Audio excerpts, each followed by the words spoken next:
YouTube, how's it going? Good to see you. So today we have the next review. It's gonna be on in-form Haaland. I used him in this team. I only used him at the striker position, either in the 4-4-2 or the 4-2-3-1 formation. Now he has a 3-star weak foot, 3-star skill moves, he's left footed, he has high work rates and the height of 6'4". I played 7 games with him, 7 games of division rivals. All of these games were played in Div 2 at about 1850 skill rating. So not crazy high, but I would say at a good level.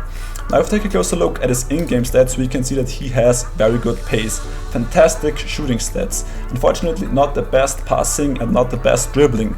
70 heading accuracy, which could be okayish, but very good physical stats. Now the question is, do strikers like Haaland at the height of 6'4" work this FIFA in FIFA 21?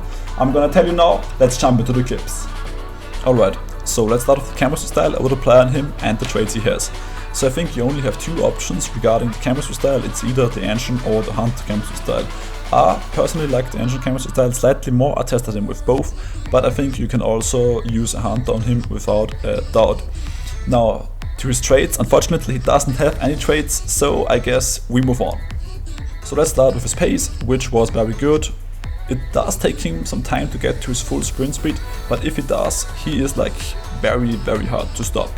So his pace was really good.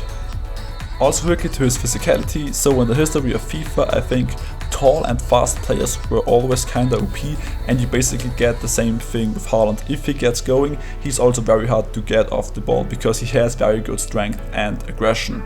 Here you will see a small clip where he's able to easily shield off the ball. I think it was against Hernandez without a problem, so he can hold the ball.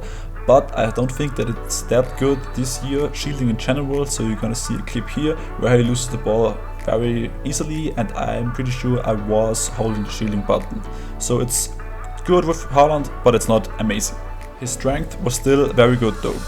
Now also quickly to his stamina at 79, that was decent. He can last for 90 minutes, he gets a bit tired at the end, but I think he can do it. If the game goes into extra time, I would suggest you to sub him off. Next up, dribbling. Now considering that he has the height of 6'4", I would say he has actually pretty good dribbling. With the ancient chemistry style he gets up to 82 agility and 79 balance with 87 dribbling, which is actually pretty good, and I'm gonna show you a clip here where I did use that new RB or R1 dribbling, and I was surprised with his dribbling, I have to say. You guys are gonna see some very good close control and a good pass afterwards. I'm gonna show you the clip here. So Haaland can turn, but he obviously can't keep up with someone like Marco Reus I've already reviewed. So I'd say dribbling wise he's probably 6.5 to 7 out of 10. Alright, so now to probably one of the most important categories for a striker, positioning and shooting. So his positioning was actually very good. He was always where I wanted him to be, and he also got a lot of rebounds. Now with him having high work rates, I sometimes had the situation though that I did not really see where Haaland was. That was very rarely in the 7 games I played, but it happened to me once or twice. So he does work backwards sometimes, but he was where I wanted him to be 99% of the time. Now to his finishing, and he was very clinical, especially inside the box. He had a lot of great goals on his left, but also on his right. You guys are gonna see a lot of clips anyways. But I have to say, unfortunately, his 3-star weak foot was inconsistent, as it should be, since it's a 3-star weak foot, right?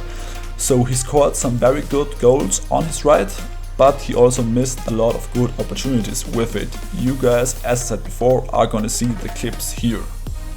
All in all, his shooting was absolutely fantastic, especially on his left, but his right foot was annoying sometimes. Let's say it like this. Let's also quickly talk about heading. So I think he's definitely capable of scoring headers. I'm just really bad at crossing the ball, so it might just be down to me. I'm gonna show you a clip here.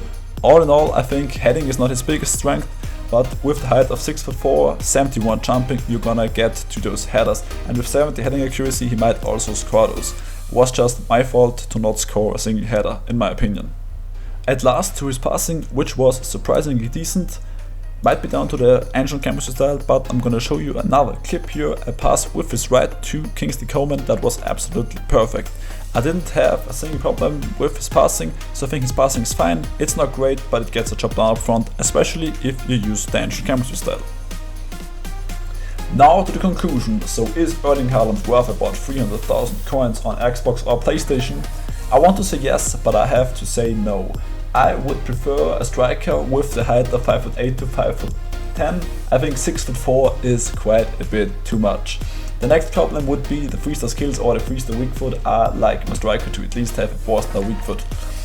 Don't get me wrong, he still was surprisingly good and I liked him. You know, he has very good pace, decent dribbling, insanely good shooting, okay passing, very good physical stats. But I think still the matter is probably like smaller guys with a lot of agility and very good dribbling. So for the rating, he's still gonna get a 8.0 out of 10 because he was very good.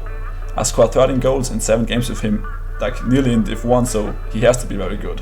For the value rating, he's only gonna get a 5 out of 10 though, because he is very expensive and I think you have some better options out there. With that being said, thank you for watching. If you liked the video, like the video. Also, you can sub for free so you don't miss any upcoming uploads. If you want to see this review done live, you can do so by following me and Attribution-21 on Twitch, twitch.tv/onefallfifa or twitch.tv/Attribution-21. We basically stream daily. Now again, thank you for watching. Stay safe, stay healthy, and see you in the next review. Peace. There's a distance between us. It's getting hard to reach out. Haven't seen you in seasons, but all I hear